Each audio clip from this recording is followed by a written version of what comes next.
বাচ্চা কেমন আছে? বেবি খুবই প্রিম্যাচিওর, আসলে এই সময় ডেলিভারি হয়ে গেছে তো অবস্থা খুবই ক্রিটিক্যাল। অনেকগুলো কমপ্লিকেশনস দেখা দিচ্ছে। হ্যাঁ, ওভাবে কিছু বোঝা যাচ্ছে না, ইনকিউবেটরের মধ্যে রেখেছে। বুঝতে পেরেছি, প্রিম্যাচিওর বর্ন তো অনেকগুলো কমপ্লিকেশন হবে। সূর্য, কিছু একটা তুমি করো। এত ছোট একটা বাচ্চা, নিষ্পাপ শিশু, নিষ্পাপ প্রাণকে তুমি বাঁচাও সূর্য।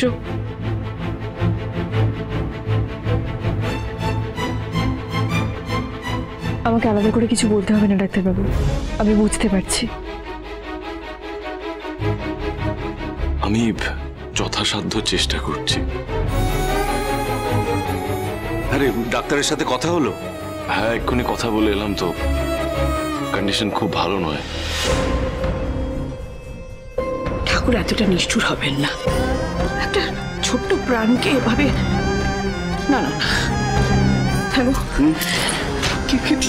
বাচ্চাটা বাঁচবে তো?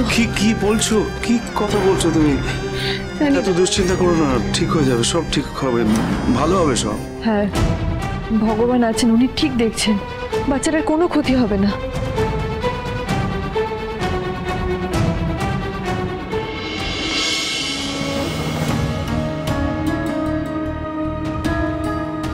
আজ এক মায়ের কাছে আর এক মা এসেছে। তুমি দেখো মা, যে বাচ্চাটা সদ্য পৃথিবীতে এসেছে সে যেন খুব তাড়াতাড়ি মায়ের করে ফিরে যায়। মিশকা যতই খারাপ হোক না কেন, তবুও তো সে একজন মা। মায়ের কোল যেন খালি না হয়, তুমি দেখো।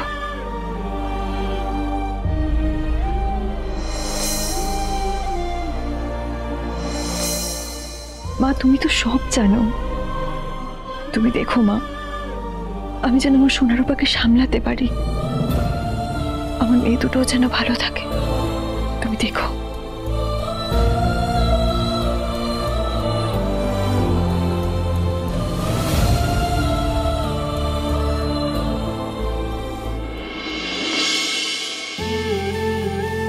বাবা মা এখনো ফিরলো না, বাবা মার উপরে খুব রাগ হচ্ছে। আলোকে একটা কল কর না, বল সোনারূপা খুব অস্থির হয়ে যাচ্ছে। কল তো করতেই পারি কাকিয়া, কিন্তু আমার মনে হয় না ওখানে এখনো সব মিটেছে। কল করে বললে কি আর চলে আসতে পারবে বলো? প্লিজ কতক্ষণে আসবে সেটা যদি জানাতে পারে। আচ্ছা দাঁড়াও দেখছি। পালক, ও পালক, হ্যাঁ আমি বাবা জীবনকে ফোন করেছিলাম, জানি বাবা জীবনকে। সে তো কি খারাপ খবর শুনলাম গো, ছেলে হয়েছে নাকি? হ্যাঁ, ছেলে হয়েছে মানে?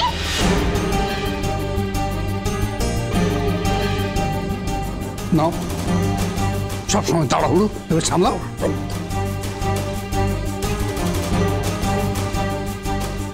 কি হলো বললে না তো, কার ছেলে হয়েছে?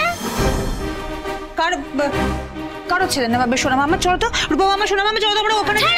তোমরা আমাদের বলবে না তাই তো? আমি বুঝতে পেরেছি তোমরা পছন্দ থেকে নিয়ে কথা বলছো। ও যদি আবার এখানে আসে? না না না, কেউ আসবে না এখানে, কেউ আসবে না। এলে কিন্তু খুব খারাপ হয়ে যাবে, রূপা বলে দিচ্ছে। আমরা বাইরের কাউকে অ্যালাউ করব না এই বাড়িতে আর। হ্যাঁ, একদম বের করে দেব। আর কি বের করা যাবে? সে মেয়ে তো এখন একটা বড় সড়ো অস্ত্র পেয়ে গেছে। ওহো, তুমি একটু থামবে? শুনে মা, তোরা ভয় পাস না, তোরা রাগ করিস না, হ্যাঁ, কিচ্ছু হবে না, কিচ্ছু। হ্যাঁ হ্যাঁ সোনারূপা, তোমরা দেখো, আমরা পচা আন্টিকে এই বাড়িতে আর অ্যালাউ করবো না, কোনো চিন্তা করো না তোমরা। যদি মা বাবা নিয়ে আসে তাহলে?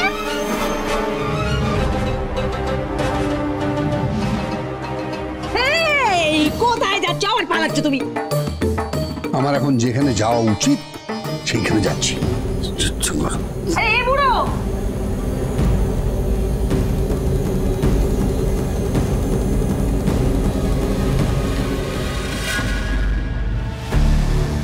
লাইফে অনেক হিসেবে মেলেনি আমার, কিন্তু এই হিসেবটা মিলেছে। ছেলে হবে ভেবেছিলাম, আর ছেলেই হয়েছে। আর তুই হবি আমার ট্রাম্প কার্ড।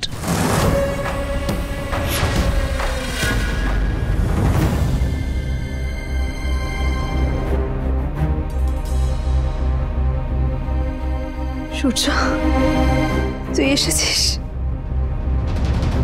দেখেছিস আমাদের বেবিকে? আমি তোকে বলেছিলাম না ছেলে হবে। দেখুন, যাই হয়ে যাক না কেন, বেবিকে বাঁচানোর জন্য যা যা করার প্রয়োজন আমরা করব, কিন্তু বেবির যেন কোনো ক্ষতি না হয়, ওকে বাঁচাতেই হবে। দেখুন, আমার দিক থেকে যা যা করার আমি সমস্ত রকমভাবে চেষ্টা করছি। কি হয়েছে ওর? হ্যাঁ, কি কথা বলছিস তুই ওনার সাথে? কি হয়েছে? আমি তো দেখলাম ও ঘুমাচ্ছিল। ওনার সামনে এখন বেবিকে নিয়ে কোনো কিছু আলোচনা না করে বেটার। কিন্তু ওনারও সবকিছু জানা উচিত, কি হয়েছে না হয়েছে। ওর কি কোনো প্রবলেম হয়েছে? প্রিম্যাচিওর বেবি, কমপ্লিকেশন অনেক। স্যার, মিশকা সেনের বেবির প্রচুর কনভালশন হচ্ছে, প্লিজ একটু তাড়াতাড়ি চলুন। ডক্টর বলছি, যা যা স্টেপ নেওয়ার নেবেন, বাচ্চাটাকে যেভাবেই হোক বাঁচাতেই হবে, প্লিজ। ওকে।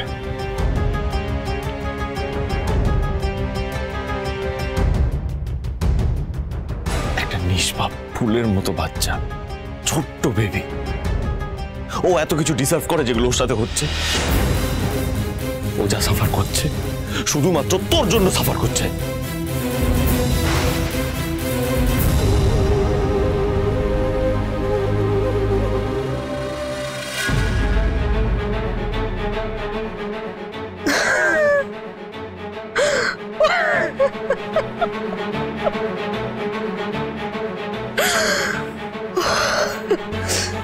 যে কাজটা আমি সারা জীবন করে দেখাতে পারিনি, সে কাজটা তুই করে ফেললি।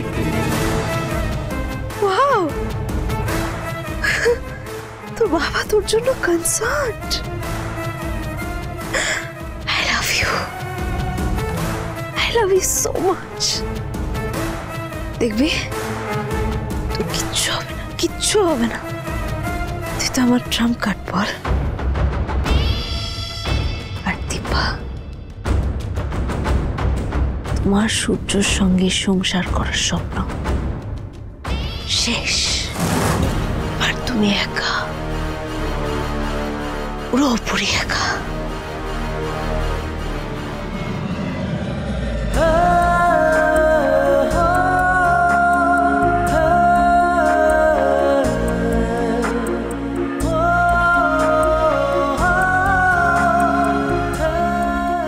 Sir, sir, Arjun sir.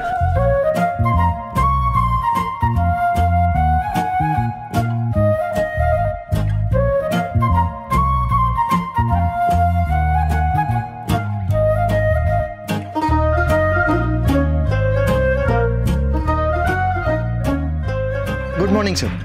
Good morning to you too sir. Sir, আপনি একজন এত বড় মাপের মানুষ। আরে দূর, ঘরের ছেলে ঘরে ফিরছে, ওটা ফর্মালিটি রাখো, চলো। স্যার, আমি আপনার ট্রলি ব্যাগ নিই। কেন? না না না, ব্যাগ আমিই নেব। আমাকে দেখে কি মনে হচ্ছে আমি ব্যাগ নিতে পারি না? না না স্যার, তা নয়। আমি থাকতে আপনি নিজে কেন নেবেন স্যার? আমার ব্যাগ আমি নিজেই নিতে পছন্দ করি।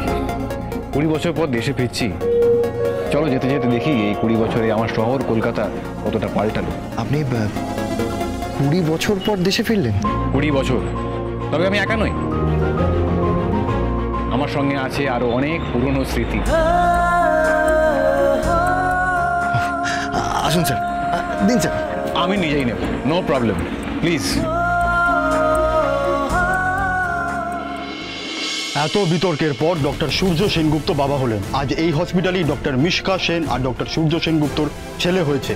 আপনারা দেখতে পাচ্ছেন ডক্টর সেনগুপ্তর ওয়াইফ দীপা সেনগুপ্তকে। আসুন বাকিটা আমরা ওনার কাছ থেকেই জেনে নিই। আপনি থাকা সত্ত্বেও আপনার হাজবেন্ড অন্য কারো সন্তানের বাবা হয়েছে, এতে আপনি কি বক্তব্য রাখবেন? প্লিজ, এটা একটা হসপিটাল, আপনারা এইসব প্রশ্ন আমাকে করবেন না। আমাকে প্লিজ যেতে দিন, প্লিজ শুনুন। আচ্ছা ম্যাডাম, শোনা যাচ্ছে ডক্টর মিশকা সেনের সন্তানের অবস্থা নাকি খুব একটা ভালো নয়। আমি আপনাদের কাছে হাত জোড় করছি, প্লিজ প্লিজ আপনারা আমাকে যেতে দিন। আমি এখানে কোনো সিন ক্রিয়েট চাই না, প্লিজ শুনুন।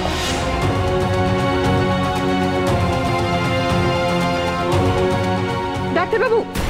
দীপা, দীপা, 1 মিনিট, আমি আসছি। একটু দাঁড়াও, আমি আসছি, একটু দাঁড়াও।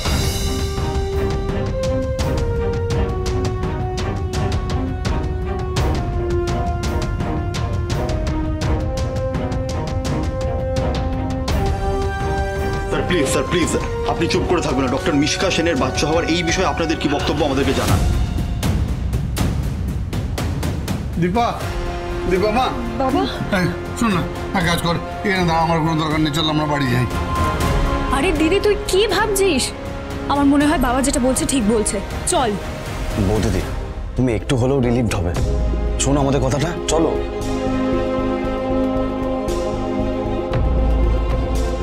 ওহো, এখন এখানে দাঁড়িয়ে থাকবি দীপা? চল চল আমার সঙ্গে বাড়ি চল। হ্যাঁ আমারও তাই মনে হয় বাবা। চল, আর দেরি করিস না, চল চল চল।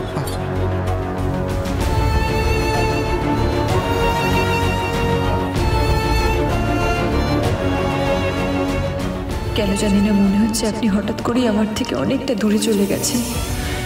অতগুলো বছর দূরে থেকেও কখনো এমনটা মনে হয়নি, তাহলে আজ কেন এমন মনে হচ্ছে?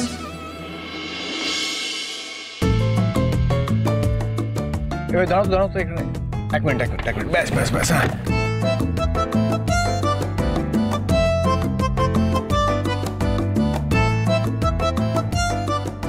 আরে আমাকে বলুন, আমি নিয়ে আসতে বলবো। আরামসে বসে, কিচ্ছু হবে না। ভাই একটা আইসক্রিম স্টিক দেবেন। স্যার আপনি এভাবে রাস্তায় নেমেছেন? আরে কতদিন এই জিনিস খাইনি জানো? হ্যাঁ, আর তুমি কি খাবে ভাই? আরেকটা দিন তো, অরেঞ্জ স্টিক চলবে তো? না আরে নাও না, এত হেজিটেট করছো কেন? এসব জিনিস কি একা খাওয়া যায়? হ্যাঁ খাও খাও, জমিয়ে খাও। তাহলে স্যার আমাকে বলতে পারতেন স্যার, আপনি এভাবে নেমে রাস্তায়। আরে বাবা কোনো অসুবিধা নেই, খাও।